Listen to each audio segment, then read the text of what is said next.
शांति।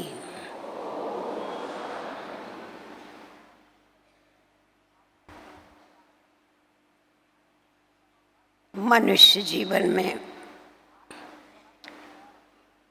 स्मृति और विस्मृति, इनका आपस में खेल चलता रहता है। बेहद के बाबा ने आकर के हम सभी को सारे सृष्टि चक्र का ज्ञान दे करके स्वदर्शन चक्रधारी बना करके आदि अनादि स्वरूपों की स्मृतियां दिला करके अंधकार से प्रकाश की तरफ लेके आए। यहाँ जो भी भाई बहन बैठे हैं वो सब ने ये अच्छी तरह से अनुभव किया है कि विस्मृति से कितनी तकलीफ है, विस्मृति के कारण कितनी ठोकरें खानी पड़ती है, कितनी दुख और अशांति उठानी पड़ती है। और जब हम विस्मृति से स्मृति में आते हैं तो वो स्मृति कितनी ठंडी छाम है, इसका हम सभी ने नंबरवार पुरुषार्थ अनुसार अनुभव किया। आप अगर अपने इस ब्रह्मांड जीवन का पहला दिन याद करेंगे तो आप स्मृति विस्मृति का कंट्रास्ट आपके सामने एकदम आ जाएगा। जिस समय पहली बारी हम सब बाबा के घर में आए, सेवा स्थान पर आए, उस समय की हमारी स्थिति और उसके बाद जब हम सभी को पहला पहला लेसन मिला, आत्म स्वरूप की स्मृति दिलाई गई, उस समय की स्थिति में हमारा कितना रात दिन का अंतर था। जिस समय आप लौकिक घर से बाबा के घर में कदम रखा और आपको स्वस्वरूप का साक्षात्कार कराया गया तो हर एक को ऐसा अनुभव हुआ कि हम सभी अंधकार से प्रकाश की तरफ आ गए। अरे इतनी छोटी सी बात भी हमको समझ में नहीं आई कि हम शरीर नहीं परंतु शरीर को चलाने वाली हम चैतन्य सत्ता आत्मा हैं। इस स्मृति के कारण, आत्मिक स्मृति के कारण हमारे अंदर अपने स्वस्वरूप को जानने के कारण हमारा स्वधर्म, स्वदेश, स्वपिता, स्व के गुण, स्व का कर्तव्य सारा जैसे कि हमारे सामने आ गए। क्योंकि स्मृति आने के बाद ही हमारी सबसे पहले हमारी दृष्टि परिवर्तित हुई। आप जब घर से आए उस समय आपका सर्व को देखने का, घर वालों का और सर्व को देखने का जो दृष्टिकोण था, और जब आत्मिक स्वरूप की स्मृति मिली उस समय के दृष्टिकोण में कितना रात दिन का फर्क हो गया। काम देह को देखते थे, देहधारियों को देखते थे, देह के संबंधों को देखते थे, और कहाँ आत्मिक स्मृति में आने के बाद हमारी दृष्टि परिवर्तित हो गई, रूहानी दृष्टि हो गई, शरीर के बजाय हमने आत्मा को देखना चालू कर दिया। जो दृष्टि अति सुखकारी है, जो दृष्टि अति शीतल है, संपूर्ण निर्विकारी। कहा जाता है जैसी दृष्टि वैसी सृष्टि। स्मृति के आधार पर, आत्मिक स्मृति के आधार पर हमारी दृष्टि परिवर्तित हुई। दृष्टि के आधार पर हमारी सृष्टि परिवर्तित हो गई। बाबा ने यहाँ तक हम बच्चों को परिवर्तित किया। जो हम अपने को गृहस्थी समझते थे, गृहस्थी के बजाय बाबा ने हमें ट्रस्टी बना दिया। ये कमाल स्मृति की है। जो सारा समय हमारे को पाठ पक्का था, मेरा मेरा मेरा, बाबा ने आके याद दिलाया कुछ भी तेरा नहीं, सब कुछ मेरा। मेरे को तेरे में परिवर्तन कर दिया। जब देह भी मेरी नहीं तो मेरा क्या रहा? नहीं तो सब जगह पर हम अपना स्टैंप लगा के चलते थे। ये घर मेरा, ये रिश्तेदार मेरे, ये धन मेरा, ये पदार्थ मेरा, ये वस्तु मेरी। बाबा कहता ये मेरे मेरे का ही फेरा है। जिस मेरे मेरे के फेरे में फंस करके सारी दुनिया दुखी और अशांत हो गई। तो सबसे पहला बड़ा उपकार बेहद के बाबा ने हम बच्चों के ऊपर ये किया कि मेरे को तेरे में परिवर्तन कर डालो। मेरा तो एक बाबा, दूसरा नहीं कोई। इस बात को समझ के उस पाठ को पक्का कर लो तो स्वतः ही जो उसका है वो सब कुछ तेरा हो जाएगा। तो ये जो आत्मिक स्मृति है, आत्मा की अनुभूति है, जिस स्मृति से हमारे अंदर महान परिवर्तन आए। जो ऋषि मुनि भी इम्पॉसिबल समझते थे कि घर गृहस्थ में रहते हुए, प्रवृत्ति में रहते हुए पवित्र रहना ये इम्पॉसिबल है, हो नहीं सकता है। आग और रुई इकट्ठी रह नहीं सकती है। परंतु बाबा ने ऐसा स्मृति स्वरूप का जादू हम बच्चों के ऊपर किया जो इम्पॉसिबल पॉसिबल हो गया। आज हजारों ने पर लाखों भाई बहनें प्रवृत्ति में रह के पवित्र रहते। उसका आधार क्या है? उसका आधार है स्वस्वरूप की स्मृति। बाबा ने हमें याद दिलाया कि तुम पवित्र आत्माएं हैं, तुम आदि सनातन देवी देवता धर्म की संपूर्ण निर्विकारी आत्माएं हैं। इस स्मृति के आधार पर अपने आदि स्वरूप की स्मृति के आधार पर और मेरा जो अनादि स्वरूप पवित्रता है उसकी स्मृति के आधार पर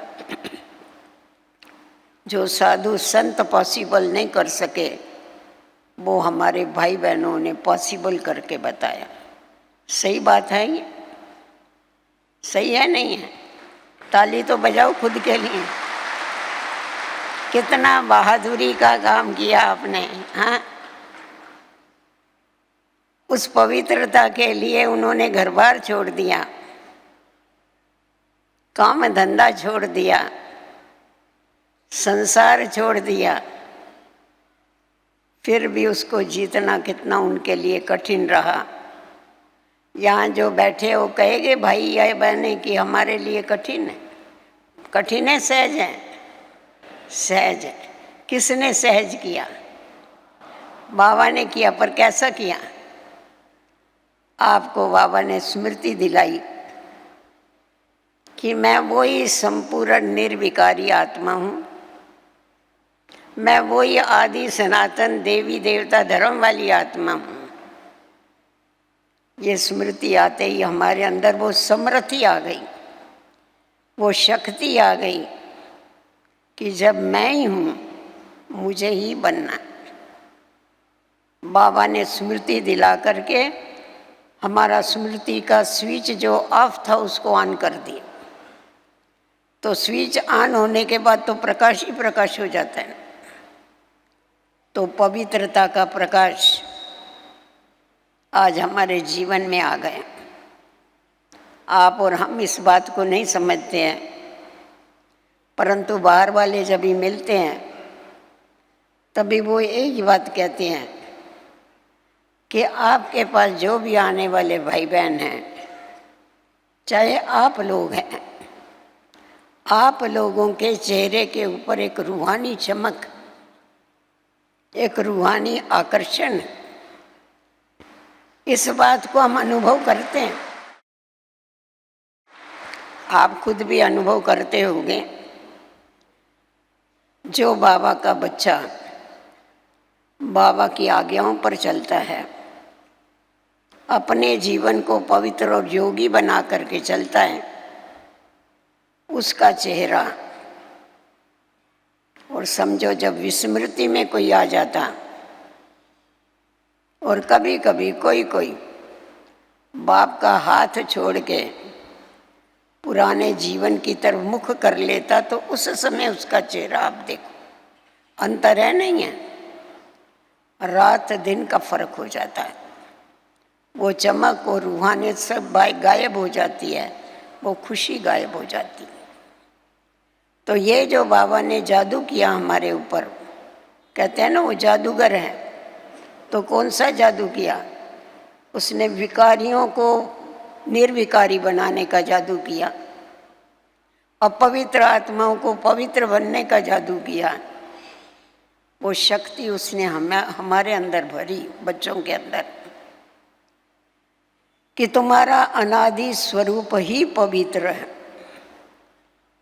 तो बाबा की इस एक स्मृति के आधार पर हमारे अंदर इतनी समृद्धि आ गई, इतनी शक्ति आ गई, जो हम समझते थे कि विषय विकारों के बिगर जीवन नहीं व्यतीत हो सकती है। अभी हम खुद अनुभव करते हैं कि विषय विकारी जीवन ये जीवन नहीं है, परंतु मृत्यु तुल्य जीवन है। तो पवित्र जीवन है, जीवन है तो श्रेष्ठ जीवन है। इस बात का हम सभी ने बहुत अच्छी तरह से अनुभव किया, खुद भी करते और औरों को भी कराते हैं। तो बाबा ने आकर के हम बच्चों को एक एक बात की स्मृति दिलाते हुए हमारे अंदर वो शक्तियाँ भरी, क्योंकि वो सर्वशक्तिवान। उसने हमें आत्मिक स्वरूप की स्मृति दिलाई, जिससे हमने खुद को पहचाना। अब जब परमात्म स्मृति दिलाई कि तुम किसकी संतान, तुम सर्वशक्तिवान बाबा के बच्चे हो, तुम्हारा बाप कौन है? पहले हम भक्ति में जाके मंदिरों में ठोकरें खाते थे, प्रार्थना करते थे, गायन करते थे कि आप सर्वगुण संपन्न 16 कला संपूर्ण हो, और खुद के लिए कहते थे मैं पापी हूँ, कपटी हूँ, नीच हूँ। तो हमारी स्थिति वैसी बन गई थी, क्योंकि स्मृति हमारी ऐसी। परंतु बाबा ने आकर के हमें स्मृति दिलाई कि तुम पापी कपटी नीच नहीं हो, परंतु तुम सर्वश्रेष्ठ आत्माएं हो, तुम सर्वशक्तिवान की संतान हो। तुम्हारा बाप सर्वशक्तिवान नए विश्व का रचयिता है। जब हमें ये स्मृति आई कि हमारा बाप कौन है, जब हमने खुदा को पहचान लिया, खुद को पहचान लिया, तो हमारे अंदर वो हिम्मत आ गई, वो समृद्धि आ गई कि जिसका साथी है भगवान उसको क्या रोकेंगे? माया के आंधी और तूफान। जो हम घबरा घबरा के जीवन में चलते थे, डर डर के इन विषय विकारों से, उन विषय विकारों के ऊपर बाबा ने विजय प्राप्त करना सिखा दिया। उसका आधार क्या है? उसका आधार है पावरफुल स्मृति कि हम ही संपूर्ण निर्विकारी आत्माएं हैं, हम ही देवात्माएं हैं, हम ही सर्वशक्तिवान के बच्चे हैं। बाबा ने 365 दिन के लिए हमको 365 स्वमान दिए हुए। एक एक स्वमान ये स्मृति को पावरफुल बनाने का है। बाबा को मालूम है अगर एक दो बातें इनको बतावे तो ये थक जाएंगे, कर करके बोर हो जाएंगे, क्योंकि हर एक को वैरायटी अच्छी लगती है। इसीलिए बाबा ने रोज हमारे को अलग अलग स्वमान दिए, अलग अलग स्वमान की सीट के ऊपर बैठना सिखाया और अलग अलग स्वमान की सीट के ऊपर बैठने से अलग अलग अनुभूतियां कराई। तो जब हमें ये मालूम पड़ गया कि हम सर्वशक्तिवान के बच्चे हैं, इस स्मृति से ही हमारे अंदर शक्ति भर गई। नहीं तो छोटी सी बात होती थी तो कितना घबराते थे, घबराते थे नहीं घबराते, कितना डरते थे। परंतु बाबा ने आके हमको निर्भय बनाया कि तुम्हारे को घबराने की, डरने की बात नहीं है, क्योंकि तुम्हारा साथी स्वयं सर्वशक्तिवान। और उसके साथ साथ बाबा ने हमें अधूरा ज्ञान नहीं दिया, वो ज्ञान का सागर होने के कारण हम बच्चों को वो मास्टर ज्ञान सागर उसने बनाए। हमें बाबा ने कल पहले वाली स्मृति दिलाई, त्रिकालदर्शी बना दिया, त्रिनेत्री बना दी। जिस समय हमारे अंदर ड्रामा का ज्ञान आ गया, ड्रामा की स्मृति आ गई कि ये जो ड्रामा है ये हूबहू रिपीट होता है। इस स्मृति से क्या फायदा हुआ हमारा? जो सारा दिन हम हाय हाय करते थे, हाय मेरा नसीब खराब है, हाय मेरा नसीब फूट गया, ये हो गया वो हो गया, सारा दिन जो रोते थे वो रोने से छुड़ा दिया कि ड्रामा में जो भी होता है वो क्या होता है? कल्याणकारी। ये जो बेहद का ड्रामा है, बेहद के ड्रामा की स्मृति के आधार पर हमारे अंदर एडजस्टमेंट करने की पावर आ गई।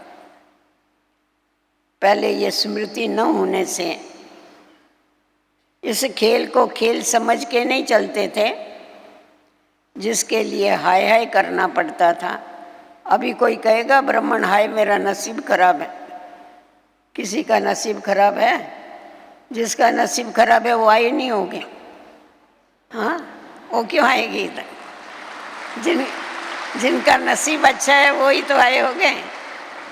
भाग्य विधाता ने हमारा भाग्य उदय कर दिया। अभी तो हम क्या गीत गाते हैं? वाह वाह वाह वाह, वाह रे मेरा पार्ट वाह, और वाह ड्रामा वाह। पहले हाय ड्रामा हाय करते थे, बोलते क्या थे? कोई बात होगी तो कहेंगे ये तो बना पड़ा है, बनी बनाई, अब कुछ बनना नहीं, बोलते भी रहेंगे, रोते भी रहेंगे। अभी बाबा ने रोने से छुड़ा दिया। कैसा छुड़ाया रोने से? कल्याणकारी ड्रामा की स्मृति दिला के रोने से छुड़ा दी कि जो भी कुछ होता है नथिंग न्यू, कुछ नया नहीं होता है, कलप कलप ये रिपीट होता है। इसीलिए हाय हाय करने की आवश्यकता नहीं है। हाय हाय इसलिए करते थे क्योंकि पुरानी बातों को अंदर में घड़ी घड़ी दोहराते थे, पराई बातों का घड़ी घड़ी चिंतन करते थे। स्वचिंतन के लिए फुर्सत नहीं थी, क्योंकि स्व को पहचानते नहीं थे। इसीलिए परचिंतन में, परदर्शन में पर की बातों में अपने समय को, अपनी शक्ति को वेस्ट करते थे, जिसके कारण दुखी और अशांत होते थे। परंतु अभी बाबा ने हम बच्चों को स्व का दर्शन करा दिया, स्वदर्शन चक्रधारी बना दिया। स्वदर्शन से स्व परिवर्तन करना सिखा दिया। स्वदर्शन, स्वचिंतन, स्व परिवर्तन। तो जिस समय बाबा ने हमें स्वदर्शन कराया, स्वचिंतन की विधि बताई कि कौन सी बातों का चिंतन करना है। पहले जो चिंतन करते थे वो दुख की बातों का चिंतन करते थे। अभी चिंतन करते हैं तो कौन सी बातों का चिंतन करते? अभी सुख के दिनों का चिंतन करते हैं। हमारा स्वर्ग आया कि आया। पहले तो कोई ऐसी वैसी बात होती थी दुख की, वो याद रहता था। अभी वो याद नहीं रहता है। कोई बात आती है तो भी यही याद आता है कि ये तो अभी थोड़ा समय है, इसके बाद तो क्या आने वाला है, नई दुनिया आने वाली है। कोई कमी भी किसी चीज़ की, वस्तु की जीवन में पड़ती है तो आपको क्या याद आता है? स्वर्ग याद आता है? नहीं आता। बाबा कहते हैं बच्चे, तुम्हारे एक आँख में मुक्ति और दूसरे आँख में जीवन मुक्ति रहनी चाहिए, क्योंकि मैंने तुम बच्चों को ये जो 2 नेत्र दिए वो इसीलिए दिए, सदैव तुम मुक्ति, जीवन मुक्ति को याद करते रहो। तो जितना मुक्ति, जीवन मुक्ति को याद करते रहते हैं, उतना उतना स्वचिंतन में हमारा जो समय है, श्वास है, वो सफल होता रहता है। आत्मा समर्थी स्वरूप बनती जाती। बाबा ने हम बच्चों को बहुत अच्छा रास्ता बताया है समर्थी स्वरूप बनने का, याद और सेवा। इसका बैलेंस रख करके चलो।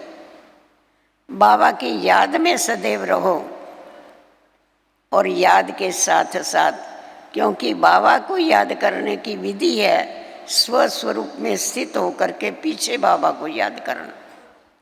और जितना जितना हम अन्य आत्माओं की सेवा करते हैं, सेवा करने से हमारे अंदर वो ताकत आती जाती है, शक्ति आती जाती है, जिस शक्ति के आधार पर और जिस सर्व आत्माओं की दुआओं के आधार पर हमारे को सुख की प्राप्ति होती। बाबा ने हम बच्चों को स्मृति दिलाई, तुम विश्व कल्याणकारी बाप के बच्चे, विश्व कल्याणकारी। यहाँ खुद के कल्याण का ही ठिकाना नहीं था। बाबा ने देखो कितना बड़ा टाइटल दिया, कितनी बड़ी स्मृति दिलाई, तुम विश्व का कल्याण करने वाले, तुम जगत माता जगत पिता हो। इस एक छोटी से सुनने वाले को ऐसा लगेगा विश्व कल्याणकारी क्या है, परंतु वो विश्व कल्याणकारी की स्मृति से हमारे अंदर रहम पैदा हो गया। अरे मैं विश्व कल्याणकारी हूँ, मेरे को सर्व आत्माओं का कल्याण करना है, मेरा बाप कल्याणकारी है तो मुझे कल्याणकारी बन के चल। तो देखो हमारे अंदर ये स्मृति आने से कि हम विश्व का कल्याण करने वाले हैं, बाबा ने हमारे को सारे जगत का माता पिता बनाया हुआ है। हमारा कल्याण, हमारा कार्य है सर्व को सुख देने का, हमारा काम है सर्व का कल्याण करना। तो हमारा समय, जो हमको समय नहीं मिलता था, खुद के लिए समय नहीं मिलता था, अभी विश्व कल्याण के लिए कितना समय मिलता है। हम जीते ही विश्व कल्याण के लिए है। क्यों? बाबा ने ब्राह्मणों को पैदा इसलिए किया। हमें क्षुद्र से ब्राह्मण क्यों बनाया? बाबा ने हम बच्चों को क्षुद्र से ब्राह्मण बनाया, यज्ञ को संभालने के लिए, यज्ञ की रक्षा करने के लिए, सारे विश्व की रक्षा करने के लिए। हमारा बाप यज्ञ रक्षक है, हमारा बाप विश्व रक्षक है, तो हम भी विश्व रक्षक।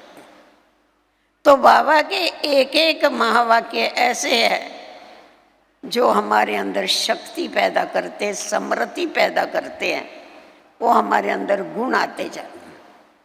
तो जितना जितना हम बाबा की याद में रहते हैं, आत्मा की मैल साफ होती जाती है, बुद्धि क्लियर होती जाती है, माइंड क्लीन होता जाता है, उतनी उतनी हमारे में परखने की और निर्णय करने की शक्ति आती जाती। ये हमारे ऊपर है कि हमें बाबा से कितना लेना है। बाबा ने हमें बहुत दिया है। भक्ति मार्ग में गाते हैं, देंदा दे लेंदा थक पाए। देने वाला देता है, वो नहीं थकता है, परंतु लेने वाले थक जाते हैं। हमको सदैव अथक बन करके उससे लेना है, और जो हमको देता है उसको हमें क्या करना है, रिवाइज करना है, स्मृति स्वरूप बनना है। स्मृति के बिगड़ समृद्धि नहीं हो सकती। मनुष्यों में तो क्या, पशुओं में भी स्मृति से समृद्धि आती है। आप कहेंगे ये कैसा हो सकता? एक बड़ी अच्छी बात बताते हैं। बोला एक राजा था,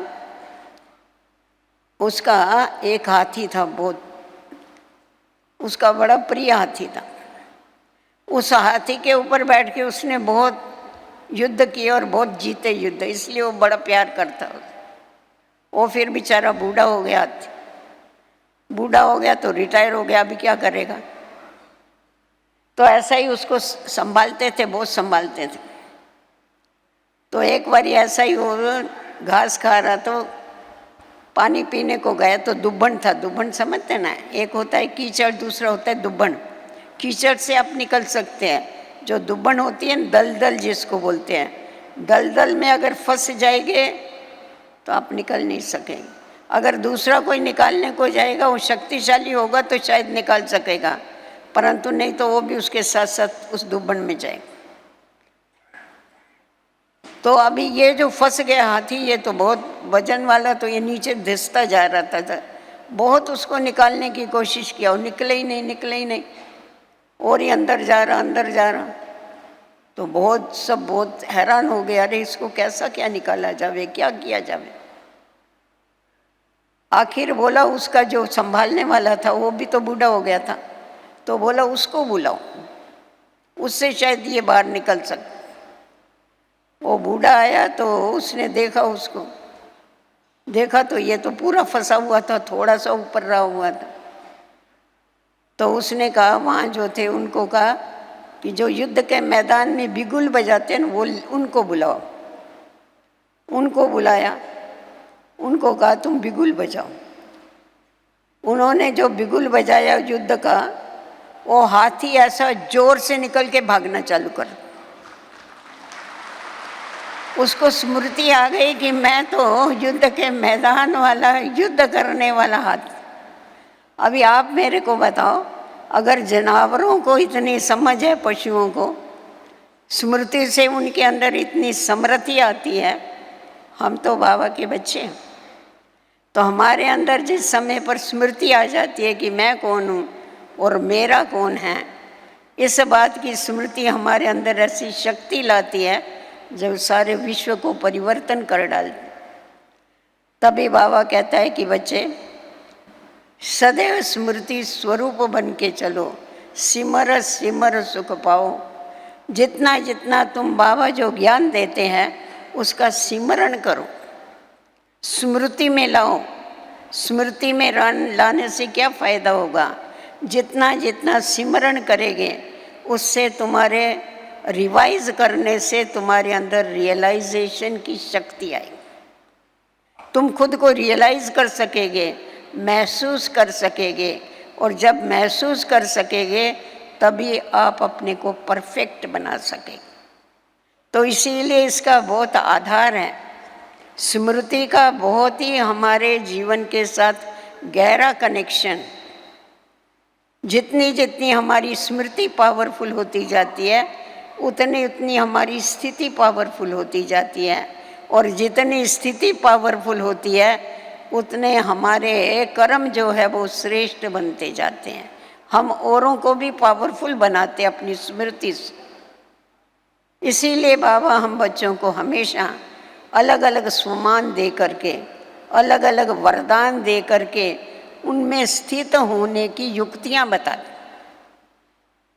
तो बाबा जो हमको स्वमान या वरदान देता है उसको हमें घड़ी घड़ी अंदर ही अंदर सुन करके छोड़ नहीं देना है, परंतु घड़ी घड़ी अंदर में उसका सिमरण करते रहो, बोलो नहीं, उसका स्वरूप बन जाओ।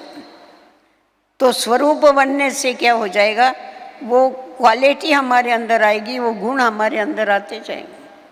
बाबा कहते हैं तुम सबके पूर्वज हो, तो रियलाइज करो सचमुच हम सबके पूर्वज हैं, तो हम सारे विश्व के लिए क्या कर रहे हैं। ये इतने जो सब मनुष्य मात्र दुखी और अशांत है, हम पूर्वजों का क्या काम है, इनको सुख और शांति पहुंचाना, हम वो कार्य कर रहे हैं। नहीं तो हमें फुर्सत ही नहीं मिलती है। सवेरे एक बारी बाबा की मुरली सुन लिया, धंधे धोरी में लग गए, बात पूरी हो गई। हमने अपना कल्याण कर लिया, विश्व का कल्याण करने के लिए हमें कभी फुर्सत मिलेगी, कभी टाइम मिलेगा? वो तभी होगा जब ही हमारे को ये स्मृति आएगी कि हम बाबा के मददगार बच्चे। हमें तो बड़ा नशा रहता है, देखो भक्ति मार्ग में भगत भगवान से मदद मांगते हैं, पर यहाँ ज्ञान मार्ग में भगवान बच्चों से मदद मांगते। तुम मेरे बच्चे मेरे मददगार हो, मैं तुम बच्चों के बगैर कुछ नहीं कर सकता। बाबा को हमारी कौन सी मदद चाहिए? बाबा कहता है तुम्हारी मुझे मदद चाहिए एक नामी अव्यभिचारी याद। जितना जितना तुम्हारी अव्यभिचारी याद है, एक बाबा की याद है, स्मृति है, उतना उतना ये जो वातावरण है, ये वातावरण पावरफुल बनता जाता है। बाबा पतित पावन है, हम बच्चों को बाबा ने मास्टर पतित पावन बनाया। बाबा मनुष्य आत्माओं को पतित से पावन बनाते हैं, हम अपने योग बल से 5 तत्वों को पतित से पावन बनाते हैं। इसीलिए हमारे को हमेशा इस प्रकृति को, इन 5 तत्वों को योग का दान देना है। मनसा सेवा क्यों बोलता है बाबा? मनसा सेवा करो, क्योंकि तुम विश्व का कल्याण करने वाले हैं। तुम्हें जड़ चेतन सबका कल्याण करना है, सबको तुम्हें योग का दान देना है। तो जितना जितना हम उस स्मृति में रहते, बाबा की याद में रहते हैं, उतना उतना क्या होता है, वातावरण पावरफुल होता है, वाइब्रेशन चारों तरफ फैलते हैं। हम पहले पढ़ते थे भक्ति मार्ग में, जो योगी होते हैं उनके वाइब्रेशन 40 माइल दूरी तक जाते। वो तो उनके हठ योगियों के वाइब्रेशन जाते हो गए, परंतु जो राजयोगी है उनके तो सारे विश्व में जाते हैं वाइब्रेशन। तो हमारे वाइब्रेशन योग के, शांति के, शक्ति के, ये सारे विश्व में जावे, ये 5 तत्व भी पावन बने। इस समय इसका फायदा है, इसका देखो इस स्मृति से क्या फायदा है मैं आपको बताती हूँ। इस समय जब हम प्रकृति को योग का दान देते हैं, तो अंत के समय ये प्रकृति हमारे को मदद करेगी। ये 5 तत्व हमको धोखा नहीं देंगे। बाढ़ हमको बहा के नहीं ले जाएगी, धरनी हमको दबाएगी नहीं, क्योंकि हमने इसकी सेवा की हुई। अंत में तो यही होना है ना, ये 5 तत्व भी नाच करेंगे। विनाश कैसा होगा? साइंस के साधनों से भी होगा, सिविल वार से भी होगा, प्राकृतिक आपदाओं से भी होगा। प्राकृतिक आपदाओं से अगर बचना है तो प्रकृति को योग का दान देने की आवश्यकता। एक बारी बाबा ने बड़ी अच्छी बात इसके ऊपर अव्यक्त बाबा ने बताई। बाबा ने कहा देखो बच्चे, आज आपको कोई प्रोग्राम करना होता है, आपको कोई हाल चाहिए, आप किसी के पास जाते हैं और उससे आप हाल लेते हैं प्रोग्राम करने के लिए, और आप उसको बोलते हैं देखो हम तो फ्री सबको बताते हैं, इसीलिए आप भी पैसा नहीं लो, आप भी फ्री, आप भी सेवा करो। उसको जैसता नहीं है। परंतु पहले से अगर ज्ञान और योग की आपने उसकी सेवा की हुई है, तो आपको उसको बोलना नहीं पड़ता है, वो आपको सामने से बोलता है आप आके करो यहाँ, हम भी चाहते हैं हमारे द्वारा कोई सेवा। आपने सेवा की हुई है तो सेवा करने के लिए तैयार हो जाता है। तो वैसा ही अगर इस समय आपने प्रकृति की सेवा की हुई होगी तो अंत में ये प्रकृति आपकी सेवा करेगी, ये आपको तकलीफ नहीं देगी।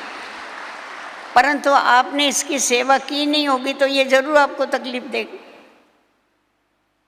तभी बाबा कहते हैं तुम्हारी बुद्धि की लाइन अगर क्लियर होगी, तुमको पहले से ही इशारा मिल जाएगा कि इस जगह से तुम दूर हट जाओ, इधर नहीं ठहरो, खिसक जाओ यहाँ से।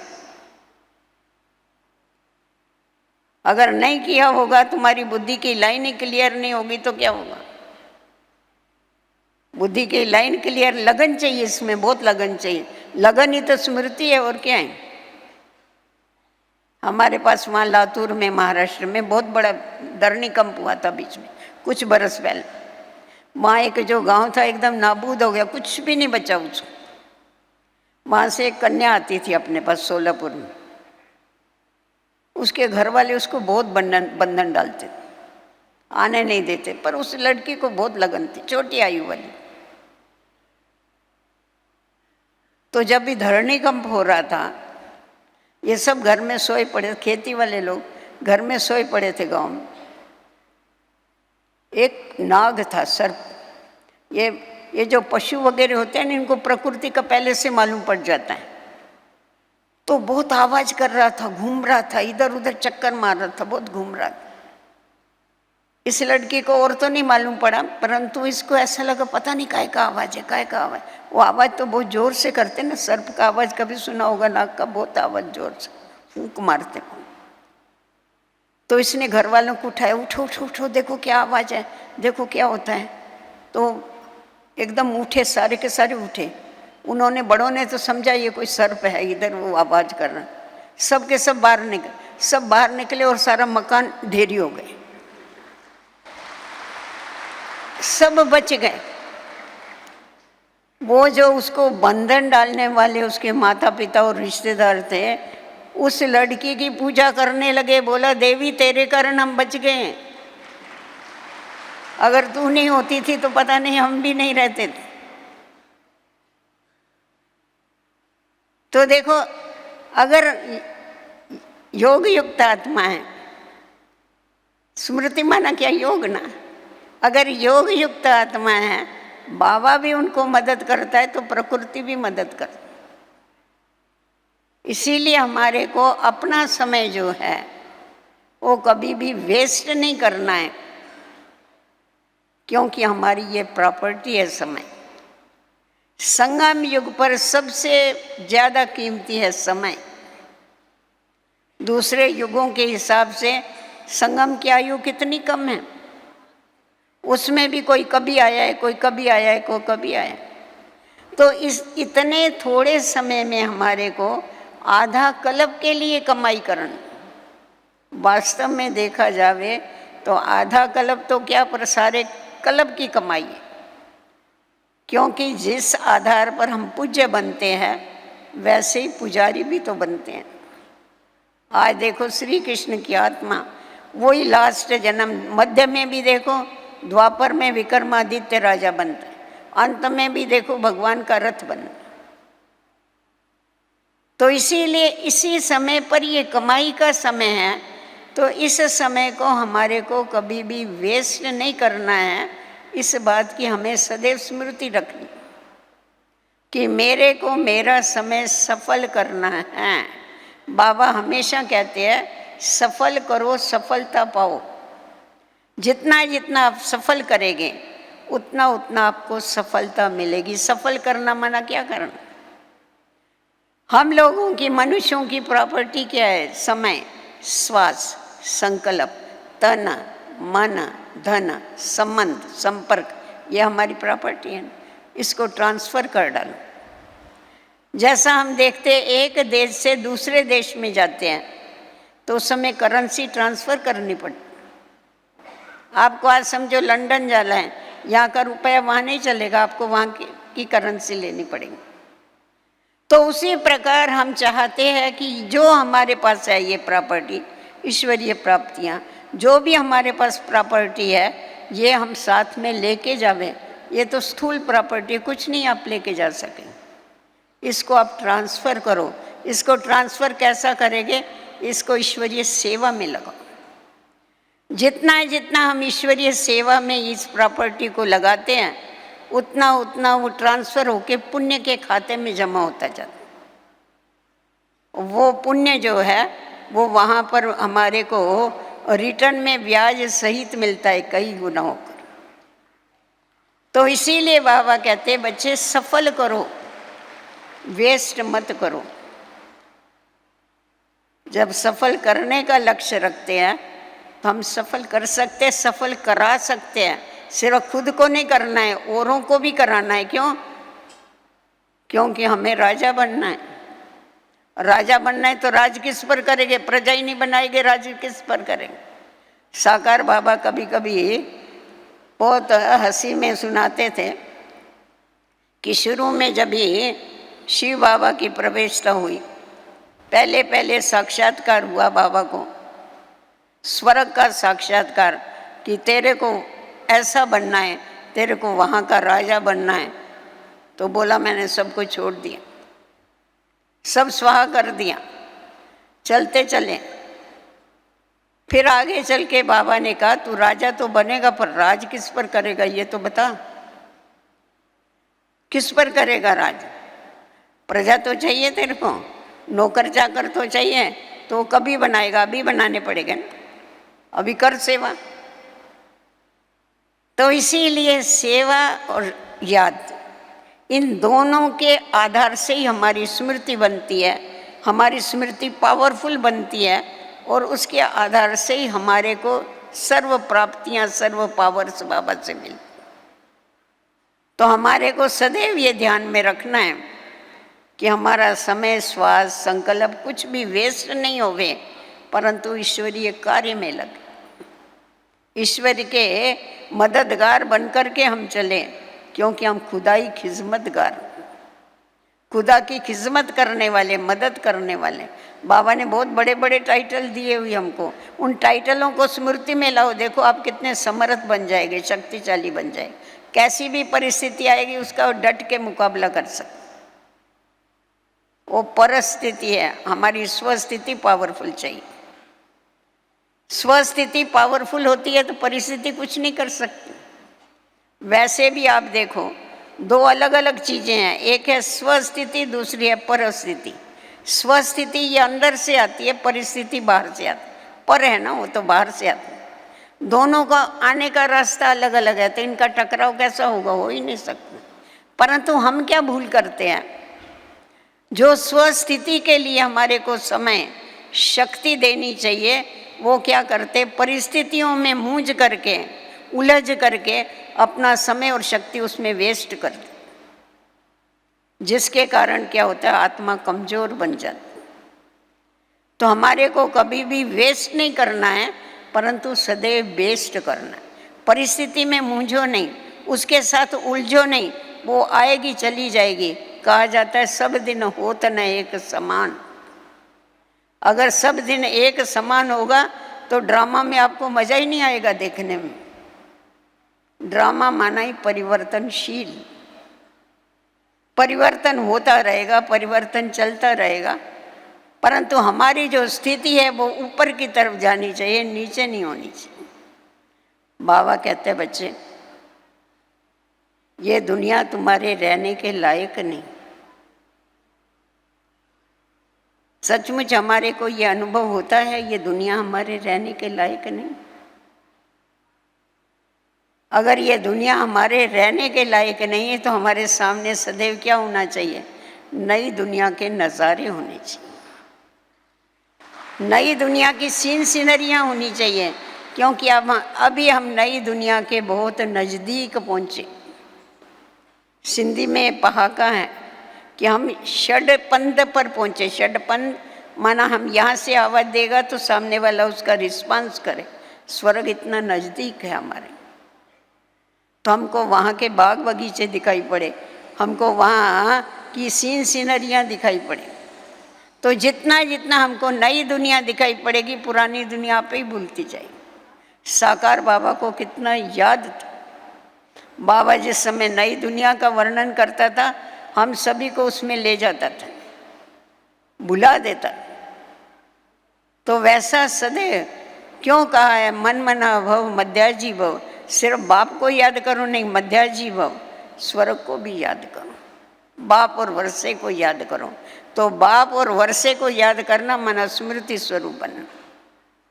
तो उससे क्या है, समृद्धि स्वतः ही आएगी, वो देवताई गुण हमारे अंदर आएंगे। स्वर्ग याद आएगा तभी देवताई गुण आएंगे ना, कि हम वहाँ के रहने वाले हैं, वहाँ के रहने वाले हैं तो वहाँ जैसा बनेंगे तभी तो वो गुण आएंगे हमारे में। वहाँ जाने के लिए तो वहाँ की क्वालिटी हमको धारण करनी पड़ेगी ना। तो इसीलिए बाबा कहता है, बच्चे मन मना भव मध्याजी भव, ये पाठ हमेशा पक्का करो। इससे तुम्हारी स्थिति पावरफुल बनती जाएगी, तुम्हारी स्मृति पावरफुल बनती जाएगी। और उसके साथ साथ सदैव बाबा और सेवा को याद रखो। जितना जितना तुम बाप को याद करेंगे और बाप की याद में रह के सेवा करते जाएंगे, उतना उतना क्या हो जाएगा, औरों को याद दिलाने से तुम्हें स्वतः की तुम्हारी याद पक्की होती जाएगी। क्योंकि जब हम औरों को बैठ के सुनाते हैं तो पहले तो खुद सुनते हैं, तो याद तो हमारी पक्की हो जाती, हमारी कमाई हो जाती। औरों को सुख देते तो हमें सुख मिलता है। इसीलिए हम सुखदाता के बच्चे हैं, ज्ञानदाता के बच्चे हैं। तो हमारा काम है सबको देना, कोई लेवे या नहीं लेवे। कभी ऐसा बाबा को कहते थे, बाबा हमारे पास कोई सुनने वाला नहीं है, हम सुनाते तो सुनते नहीं हैं। बाबा कहते हैं, वो सुने नहीं सुने, तुम सुनाओ, तुम्हारी तो कमाई हो गई, तुम्हारा तो जमा हो गया। अभी उनको जब अपना भाग्य बनाना होगा तभी बनाएगी।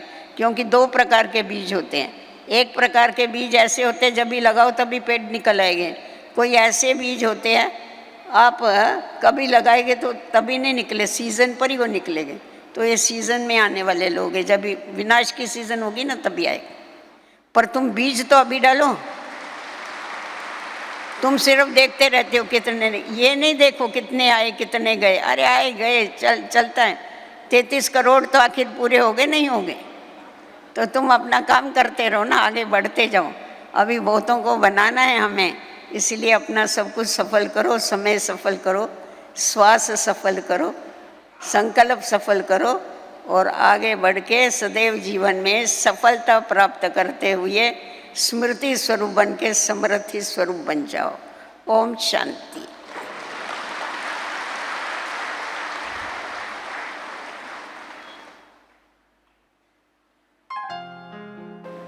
सफल कर लो सांसें अपनी,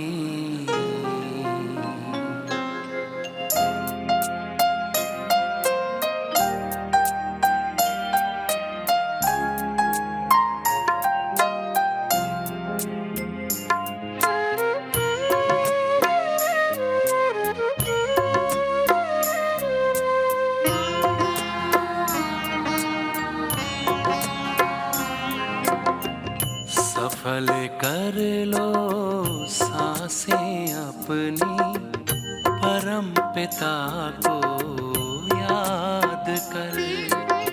सफल कर लो सांसें अपनी, परम पिता को याद कर। व्यर्थ न जाए जीवन अपना, व्यर्थ न जाए जीवन अपना, पल पल को आबाद कर। सफल कर लो सांसें अपनी, परम पिता को याद कर।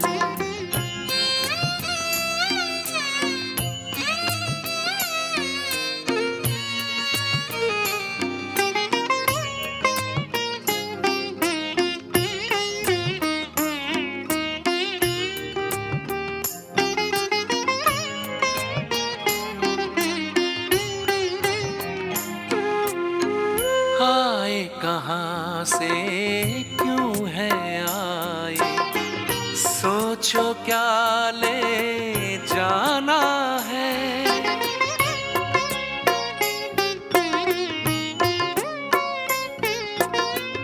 आए कहाँ से क्यों है आए, सोचो क्या ले जाना है। जैसी करनी वैसी भरनी, कभी नहीं भुलाना है। शुभ संकल्पों की,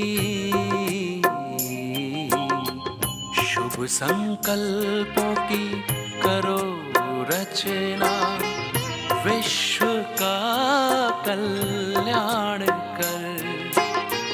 व्यर्थ न जाए जीवन अपना, पल पल को आबाद कर। सफल कर लो सांसें अपनी, परम पिता को याद कर।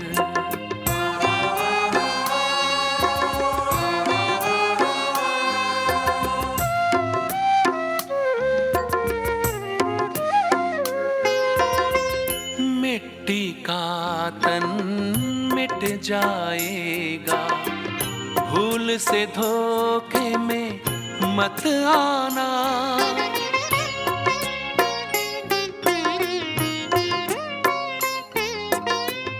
मिट्टी का तन मिट जाएगा, भूल से धोखे में मत आना।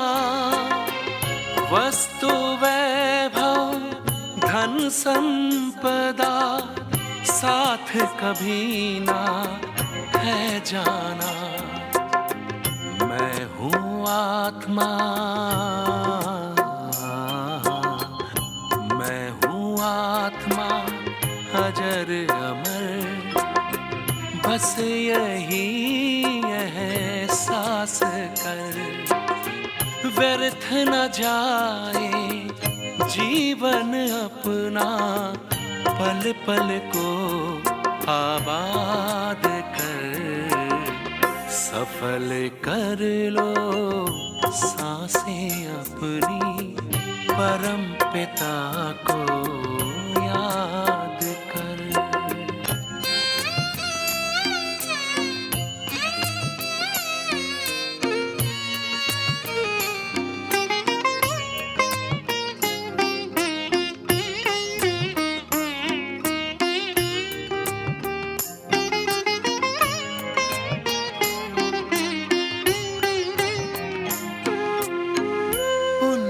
की पूंजी भर ले मन में, कुछ ही पल है पास तेरे।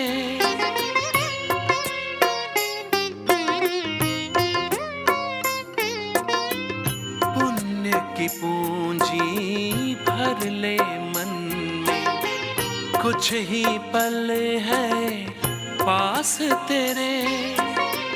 जोड़ के रिश्ता प्रभु प्रीतम से, पाले उनसे सुख सारे। क्या होगा, क्या होगा, कैसे होगा, अब न कोई फरियाद कर। व्यर्थ न जाए जीवन अपना, पल पल को आबाद कर।